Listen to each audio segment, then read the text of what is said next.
Hello दोस्तों।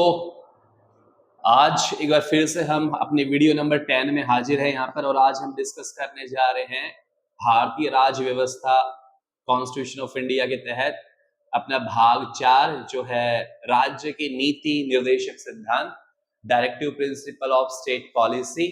Shortcut में हम इसे पढ़ेंगे DPSP directive principle of state policy. तो भाग 4 राज्य के नीति निर्देशक सिद्धांत अनुच्छेद 36 से अनुच्छेद 51 में, जिसको हम पढ़ेंगे शॉर्टकट में directive principle of state policy. तो let me start this topic. आइए शुरू करते हैं। संविधान ने हमें दो तरह के अधिकार दिए हैं। एक वो अधिकार जिनके उल्लंघन होने पर हम न्यायालय की शरण ले सकते हैं, लेकिन दूसरी तरफ वो अधिकार है जिनके उल्लंघन होने पर या जिनके इंप्लीमेंट ना होने पर सरकार जवाबदेह नहीं है। हाँ, ऐसे ही अधिकार आज हम पढ़ने जा रहे हैं जो राज्य के नीति निर्देशक सिद्धांत के तहत है। सबसे पहले हमें यह पता होना चाहिए कि डीपीएसपी क्या है, डीपीएसपी को संविधान में क्यों रखा है, डीपीएसपी का क्या महत्व है और आज के समय में ये कितने प्रासंगिक है। इन सारी चीजों को हम ध्यान रखकर ये टॉपिक कवर करने वाले हैं। तो आइए शुरू करते हैं। राज्य के नीति निर्देशक सिद्धांत जो हमने आयरलैंड के संविधान से लिए हैं और भाग 4 में है, अनुच्छेद 36 से 51 में है। और इसका उद्देश्य क्या है? इसका उद्देश्य है राज्य को कल्याणकारी बनाना। और राज्य कल्याणकारी कब बनेगा? जब देश के सभी संसाधनों पर, जितने भी रिसोर्स हैं देश के, उन सब पर किसी एक विशेष वर्ग का अधिकार ना होकर के और समस्त नागरिकों का समान अधिकार हो, तो वो कहलाता है समाजवाद। और समाजवाद की अवधारणा पर ही राज्य के नीति निर्देशक तत्व या सिद्धांत हम यहां पर पढ़ने जा रहे हैं। तो ध्यान रखना, डीपीएसपी भी अधिकार हैं, लेकिन ये वो अधिकार है जिनको हम न्यायालय में चैलेंज नहीं कर सकते। ये वो नीतियां हैं, ये वो नीति है, वो सिद्धांत है जो केंद्र सरकार और राज्य सरकार समय समय पर लोगों के लिए बनाती है। और खास तौर से ध्यान रखा जाता है पिछड़े वर्ग का, पिछड़े वर्ग के कल्याण के लिए, उनके उत्थान के लिए, उनकी भलाई के लिए डीपीएसपी का प्रोविजन संविधान में किया गया है। तो ये एक तरह से अधिकार है। अब यहां पर मैंने कहा मौलिक अधिकार भी हमारे पास है और डीपीएसपी भी एक अधिकार है हमारे पास, लेकिन बेसिकली इन दोनों में डिफरेंस क्या है? आपके एग्जाम में कैसे क्वेश्चन आते हैं ये आप समझिएगा। देखो, एक तरफ तो हमारे पास है फंडामेंटल राइट्स, मौलिक अधिकार, और दूसरी तरफ है DPSP directive principle of state policy. मैं इन दोनों में डिफरेंस कर रहा हूं यहां पर। दोनों में अंतर अगर समझ में आएगा तो ये कंसेप्ट बिल्कुल क्लियर हो जाएगा। फंडामेंटल राइट्स संविधान के किस भाग में है? वो है भाग 3 में। डीपीएसपी किस में है? ये है भाग 4 में। फंडामेंटल राइट्स किस अनुच्छेद में है? ये शुरू होते हैं 12 से 35 तक और डीपीएसपी होते हैं अनुच्छेद 36 टू 51 51 तक, 36 से 51 के बीच में। ये हमने किस देश से लिए हैं? यूएसए के संविधान से प्रेरित होकर लिए हैं। जबकि ये हमने कहां से लिए हैं? ये हमने आयरलैंड के संविधान से लिए हैं। तीन चीज यहां पर क्लियर हुई। एक खास बात यह है कि जो फंडामेंटल राइट्स है, इनको हम न्यायालय में, जो कोर्ट होता है ना न्यायालय, उनमें चुनौती दे सकते हैं, चुनौती दे सकते हैं। ध्यान रखना, ये मैंने पढ़ा भी था, हमने पढ़ा था फंडामेंटल राइट्स में। और जबकि जो डीपीएसपी है ना, इनको हम न्यायालय में चुनौती नहीं दे सकते, न्यायालय में चुनौती नहीं दे सकते। ठीक है। दूसरा, अब ये भी पता होगा आपको कि डीपीएसपी सरकार के महत्व को घटाता है या बढ़ाता है? ठीक है ना, तो बताओ ये क्या करेगा, घटाएगा या बढ़ाएगा? तो ध्यान देना, डीपीएसपी जो है ये हमेशा सरकार के महत्व को बढ़ाएगा, जबकि मौलिक अधिकार सरकार के महत्व को ध्यान रखना घटाएगा, जबकि ये सरकार के महत्व को बढ़ाएगा। ये ध्यान रखना आपको। अब वो कैसे, समझो। देखो, अभी हमने पढ़ा है कि जो डीपीएसपी होते हैं इनको हम न्यायालय में चुनौती नहीं दे सकते, न्यायालय में चुनौती नहीं दे सकते ना, इसलिए सरकार का महत्व क्या होगा, ऑब्वियसली बढ़ेगा। दूसरी एक चीज और भी है यहां पर, सरकार अपनी पार्टी, जो भी पार्टी सत्ता में है, वो अपने ग्राफ को बढ़ाने के लिए समय समय पर ऐसी नीति पॉलिसीज बनाएंगी, ऐसे प्रिंसिपल क्रिएट करेंगी जिससे जनता को लुभाया जा सके, जनता को अपने फेवर में किया जा सके। जैसे आप बहुत सी ऐसी योजनाएं देखते हो, केंद्र सरकार में भी, राज्य सरकार में भी, जो भी दल राज्य में सत्ता में होता है वो इस तरह की नीतियां बनाता है जो लोग लुभावनी होती है, तो सरकार का महत्व ऑब्वियसली बढ़ेगा। लेकिन अगर सरकार इनको इंप्लीमेंट नहीं करती तो इसको हम न्यायालय में चुनौती नहीं दे सकते। ये सबसे बड़ा ड्रॉबैक है, डीपीएसपी की सबसे बड़ी कमी यही है कि हम न्यायालय में इनको नहीं लेकर जा सकते, जबकि अगर कोई मौलिक अधिकारों का हनन करता है तो हम न्यायालय में जा सकते हैं उसके विरुद्ध। ठीक है, तो इसलिए सरकार के महत्व को ये घटाएगा, ये बढ़ाएगा। तो ये कुछ कंसेप्ट है यहां पर, ये आपको क्लियर होना चाहिए। ठीक है ना, ये फंडामेंटल राइट्स, डीपीएसपी, ये दोनों क्या है, एक अधिकार है, लेकिन ये न्यायालय में इनको चुनौती दी जा सकती है, इनको चुनौती नहीं दी जा सकती। अब डीपीएसपी में हम कुछ इंपॉर्टेंट आर्टिकल्स पढ़ने वाले हैं, जैसे अनुच्छेद 36 से 51 में जो मेन आर्टिकल्स है वो आपको जरूर ध्यान में रखना है, तो देखना इसको। सबसे पहले हम बात कर रहे हैं यहां पर अनुच्छेद, जो इंपॉर्टेंट आर्टिकल रहेंगे उनको हम पढ़ेंगे। अनुच्छेद 36, इसमें कहा गया है राज्य, अर्थात स्टेट, राज्य ही सर्वोपरि है, राज्य से बड़ा कुछ नहीं है। राज्य है, राज्य का मतलब है देश, राष्ट्र, अगर वो अस्तित्व में है तो नागरिक अस्तित्व में है, अन्यथा नहीं है। तो आर्टिकल 36 कह रहा है कि राज्य की परिभाषा है, देश क्या है, राज्य क्या है, राष्ट्र क्या है, और वो सर्वोपरि है, वो सर्वोपरि है, उससे जो है बड़ा कुछ भी नहीं है। तो राज्य होगा तो देश होगा तो सारी चीजें होंगी। तो सिंपल है, article 36 says there will be state, there will be existence of state। अब हम आते हैं नेक्स्ट पर, अगला हमारे पास आता है अनुच्छेद 40। मैं आपको बता रहा हूं यहां पे केवल मेन आर्टिकल्स हम पढ़ेंगे। आर्टिकल अगर हम 40 की बात करते हैं तो इसमें है पंचायती राज, पंचायती राज। अब देखो, इन सारी चीजों को पहले ध्यान में रखो। भाई डीपीएसपी का उद्देश्य क्या है? डीपीएसपी का उद्देश्य है लोगों का कल्याण करना, लोगों की भलाई करना। तो इसी को ध्यान में रखते हुए पंचायती राज बनाया है। अब संविधान की जब हम 12 अनुसूची पढ़ते हैं तो एक आती है अनुसूची 11, जिसमें कहा गया है लोकल सेल्फ रूरल गवर्नमेंट, अर्थात स्थानीय ग्रामीण स्वशासन। और स्थानीय ग्रामीण स्वशासन का मतलब क्या है कि लोगों को जो है जल्दी न्याय मिले, तुरंत न्याय मिले, प्रशासनिक कार्य जल्दी हो, इसलिए हमने क्या रखा है यहाँ पर, पंचायती राज रखा है। अब पंचायती राज वैसे तो एक अलग से वीडियो इसके ऊपर बनाया जाएगा, लेकिन थोड़ा सा यहाँ पे समझिएगा पंचायती राज की शुरुआत कहां से हुई। अगर हम मध्यकालीन इतिहास में जाते हैं तो उससे पहले भी हमें एक जानकारी मिलती है, जब चोल थे, ये एक्स्ट्रा नॉलेज के लिए है, जब चोल राज्य था ना भारत में, चोल वंश था, उस समय सबसे पहले पंचायती राज का जिक्र मिलता है, पंचायती राज का जिक्र मिलता है। लेकिन अंग्रेजों के समय में भी 1882 की अगर मैं यहां पे बात करता हूं तो लॉर्ड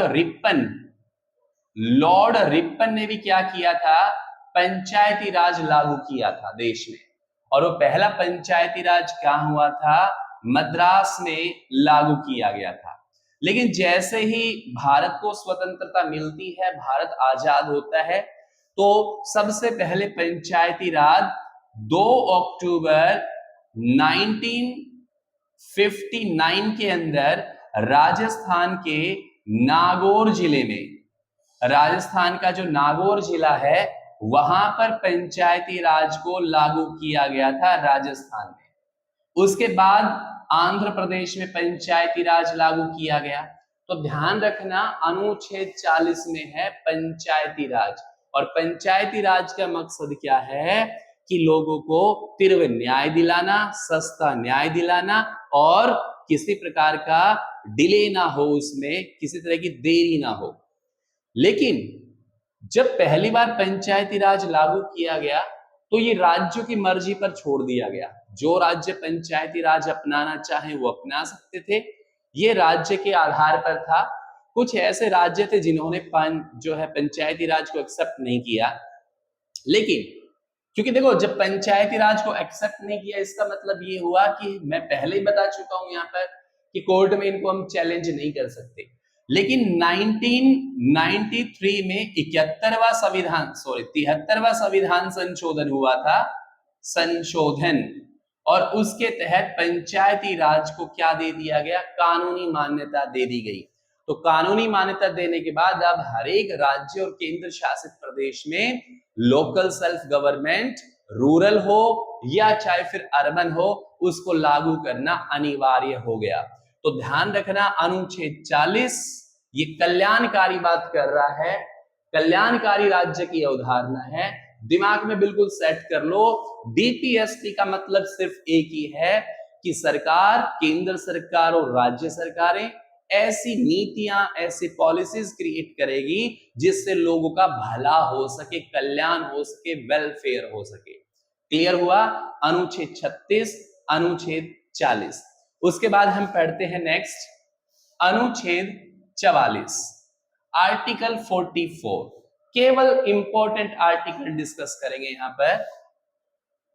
अनुच्छेद 44, आर्टिकल 44, और अनुच्छेद 44 में है यूनिफॉर्म सिविल कोड। आजकल आप सुन भी रहे हो यूसीसी। देश में पहला राज्य कौन सा है जिसने यूसीसी को अडॉप्ट किया है, अपनाया है? तो उत्तराखंड के बारे में हम पढ़ते हैं। तो इसको हिंदी में कहते हैं समान नागरिक या समान आचार संहिता, समान आचार संहिता, यूनिफॉर्म सिविल कोड।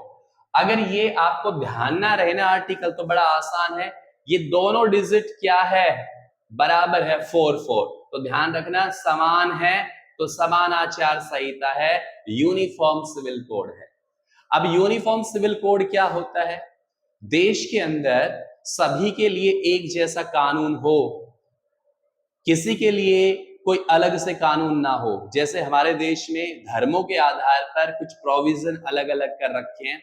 जैसे for example Hindu marriage act 1956 अलग है, मुस्लिम मैरिज एक्ट अलग बना रखा है, और भी रिलीजन के अलग हैं यहाँ पर। तो एक जैसे तो नहीं है ना पूरे देश में, तो एक जैसा कानून को ही यूनिफॉर्म सिविल कोड कहते हैं। और जब एक जैसे कानून होंगे देश में, तो ऑब्वियसली राज्य क्या बनेगा, कल्याणकारी बनेगा, वेलफेयर स्टेट बनेगा। लेकिन ऐसा हमारे देश में आज तक क्यों नहीं हो पाया? क्योंकि पहले ही हम पढ़ चुके हैं, क्योंकि इनको लागू करना ये अनिवार्य नहीं है, हम कोर्ट में चैलेंज नहीं कर सकते। यही तो एक ड्रॉबैक है डीपीएसपी का। तो जहां पर भी अनुच्छेद 44 आए तो इट्स वेरी क्लियर, आचार संहिता, समान आचार संहिता। इसके बाद हम आते हैं अनुच्छेद 47, आर्टिकल 47 की अगर बात करें तो इसमें यह है कि केंद्र सरकार और राज्य सरकार समय समय पर ऐसी नीतियां बनाएगा, ऐसी पॉलिसी बनाएगा जिससे पोषाहार मिले। पोषाहार मतलब न्यूट्रिशन, और दूसरा क्या है इसमें कि स्वास्थ्य जो हेल्थ है उसको प्रमोट किया जाए। पोषाहार, न्यूट्रिशन एंड हेल्थ। तो केंद्र सरकार, राज्य सरकार ऐसी नीतियां बनाएगा जिससे हर एक नागरिक को एक तो जो है न्यूट्रिशियस फूड मिले, दूसरा हेल्थ से संबंधित कुछ नीतियां बनाई जाए। जैसे बहुत से हैं, आयुष्मान भारत योजना है, या फिर और भी बहुत सी, आप राज्य स्तर पर, केंद्र स्तर पर ऐसी बहुत सी योजनाएं पढ़ते रहते हो, न्यूज़पेपर में भी आती है, मैगजीन्स में भी पढ़ते हो, करंट अफेयर्स में भी पढ़ते हो। तो ऐसी सरकारें क्या करेगी, व्यवस्थाएं करेगी, नीतियां बनाएंगी जिससे लोगों को अच्छे किस्म का भोजन मिले और उनके स्वास्थ्य बेहतर हो। ठीक है, अब स्वास्थ्य बेहतर हो तो यहां पे एक चीज और भी आती है, मद्य निषेध। एक और भी पॉइंट है यहां पर, मद्य निषेध। इसका मतलब क्या हुआ कि शराब की बिक्री पर रोक। अब देखो बिल्कुल कॉन्ट्राडिक्टरी हो गया ना, हेल्थ एंड मद्य निषेध। कि सरकार क्या करेगी, मद्य निषेध करेगी, लेकिन आप देखते हो कि हर एक राज्य सरकार ने जो है शराब के ठेके खोल रखे हैं, टेंडर उठाती है। फिर ऐसा क्यों है? ये पहला ही ड्रॉबैक है, मैं आपको बता चुका हूं कि इनको हम न्यायालय में क्या नहीं कर सकते, चुनौती नहीं दे सकते हैं। तो भैया यही तो है सारा का सारा खेल डीपीएसपी का, कि एक तरफ सरकार पॉलिसीज बना रही है, लेकिन अगर उसमें कोई कमी हो तो आप उसको न्यायालय में चैलेंज नहीं कर सकते। तो क्लियर हुआ आर्टिकल 47। अब हम आते हैं अनुच्छेद 48। और अनुच्छेद 48 में व्यवस्था ये की गई है कि केंद्र सरकार और राज्य सरकार ऐसी व्यवस्था करेगी कि एक तो पर्यावरण और वन, इनका संरक्षण हो और समय समय पर ऐसी योजनाएं बनती है, बनाई जाती है।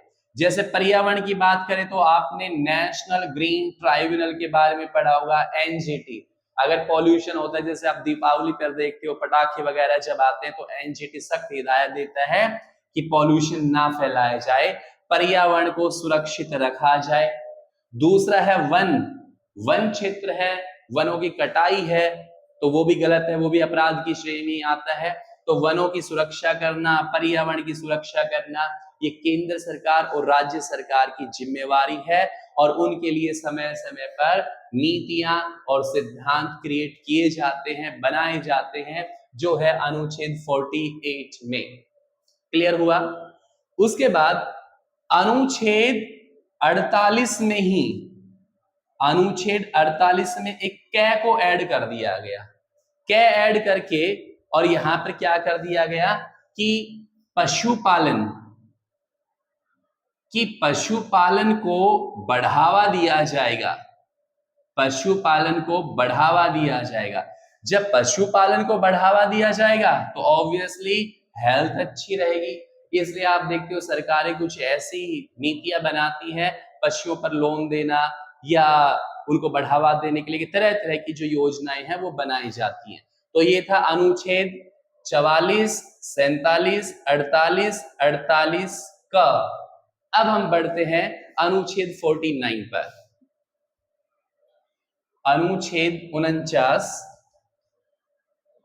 क्या है? आर्टिकल 49, अनुच्छेद 49 इसमें व्यवस्था की गई है कि जितने भी राष्ट्रीय स्मारक है, राष्ट्रीय स्मारक, नेशनल मॉन्यूमेंट है या स्थल है, उनका रख रखाव, उनका संरक्षण किया जाएगा।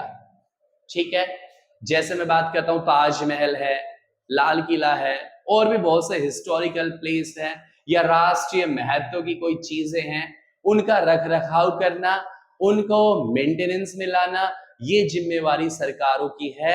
ऐसी क्या करते हैं वो पॉलिसी क्रिएट करते हैं। समय समय पर आपने देखा होगा, अगर हम ताजमहल की बात करते हैं तो संगमरमर से बना हुआ है, तो उसमें येलोइश थोड़ा सा जो है पॉल्यूशन के कारण जो है आगरा में बहुत से चमड़े कारखाने हैं, लेदर इंडस्ट्री है, तो कुछ जो है उसका पीलापन आया है, पॉल्यूट हुआ है। तो सुप्रीम कोर्ट की डायरेक्शन पर कई बार वहां है सख्त हिदायत दी जाने के बाद कुछ कठोर जो है कदम उठाए गए हैं। तो अनुच्छेद 49 वेरी सिंपल, इट सेज कि जितने भी नेशनल मॉन्यूमेंट है, स्थल है, महत्वपूर्ण जगह है, उनका रख रखाव करना ये हमारे केंद्र और राज्य सरकार की जिम्मेवारी होगी। उसके बाद अनुच्छेद 50 आर्टिकल 50 में अगर हम जाते हैं तो इंपॉर्टेंट है, इसमें कहा गया है जो कार्यपालिका है ना, एग्जीक्यूटिव कार्यपालिका व न्यायपालिका, कार्यपालिका व न्यायपालिका इन दोनों का अलग होना चाहिए। अलग मतलब पृथक्करण होना चाहिए। इन दोनों में कॉम्बिनेशन नहीं होना चाहिए। मतलब एक तरह से शक्तियों का बंटवारा है यहाँ पर। ये दोनों मिलकर काम नहीं कर सकती, क्योंकि अगर दोनों मिलकर काम करेगी तो आप समझ सकते हो जुडिशरी जब एग्जीक्यूटिव में मिलेगी तो क्या हाल होगा। इसलिए इन दोनों का पृथक्करण कर दिया गया है। क्लियर यहाँ पर। उसके बाद अब हम आते हैं लास्ट में अनुच्छेद 51 आर्टिकल 51। अनुच्छेद 51 में कहा गया है कि भारत वो सारी कोशिशें करेगा जिससे अपने पड़ोसी देशों के साथ शांतिमय रिश्ते बन सके। ठीक है, तो इसके तहत ही क्या होती है, अंतरराष्ट्रीय संधियां होती हैं, अंतरराष्ट्रीय संधि और संबंध ये काम जो है अनुच्छेद 51 के तहत आता है। फॉर एग्जाम्पल अगर हम यहां बात करते हैं, इसी आर्टिकल के तहत 1944 के अंदर भारत ने चीन के साथ एक समझौता किया था। चीन के साथ एक समझौता हुआ था और इसमें नारा दिया गया था हिंदी चीनी भाई भाई। वो बात अलग है, 1962 में चाइना ने विश्वासघात किया और भारत पर आक्रमण कर दिया। 1962 की लड़ाई आप सब लोग जानते हो उसके बारे में। तो जितने भी इंटरनेशनल ट्रीटी होती है या रिलेशनशिप हमारे हैं, क्या हमारी कूटनीति होगी, किस तरह की डिप्लोमेसी हम रख रहे हैं ताकि शांति बरकरार रहे अंतरराष्ट्रीय स्तर पर, तो उसका विवरण मिलता है अनुच्छेद 51 में। तो दोस्तों ये था आज का हमारा टॉपिक, डीपीएसपी राज्य के नीति निर्देशक सिद्धांत। आई थिंक बिल्कुल क्लियर हो गया होगा। एक बार मैं इसे रिवाइज कर रहा हूं बिल्कुल शॉर्टली, ध्यान देना। भाग 4 में है डीपीएसपी, अनुच्छेद 36 से 51 आयरलैंड से हमने लिया है। न्यायालय में हम इनको चुनौती नहीं दे सकते, ये सरकार के महत्व को बढ़ाते हैं और इसका केवल एक ही उद्देश्य है कि राज्य को कल्याणकारी बनाना। It's primary purpose is to frame a welfare state. और वेलफेयर स्टेट कब बनेगा, कल्याणकारी राज्य तब बनेगा जब पूरी तरह से देश के संसाधनों का इक्वली समान रूप से समाजवाद की अवधारणा के तहत बंटवारा होगा संसाधनों का। तभी सब लोग खुशहाल होंगे, सभी को सस्ता न्याय मिलेगा, सभी लोगों का स्वास्थ्य होगा, पोषाहार होगा, राष्ट्रीय स्मारकों जो है उनका रखरखाव करना, पर्यावरण और वनों का बचाव करना, अंतरराष्ट्रीय संधियां और यूनिफॉर्म सिविल कोड और राज्य की परिभाषा, ये सारे के सारे जो है आज हमने कवर किए हैं राज्य के नीति निर्देशक सिद्धांत के तहत। ठीक है दोस्तों, तो मिलते हैं अपनी नेक्स्ट वीडियो में अगले टॉपिक के साथ। तब तक के लिए बने रहिएगा ज्ञान सागर बाई प्रेम प्रकाश पर।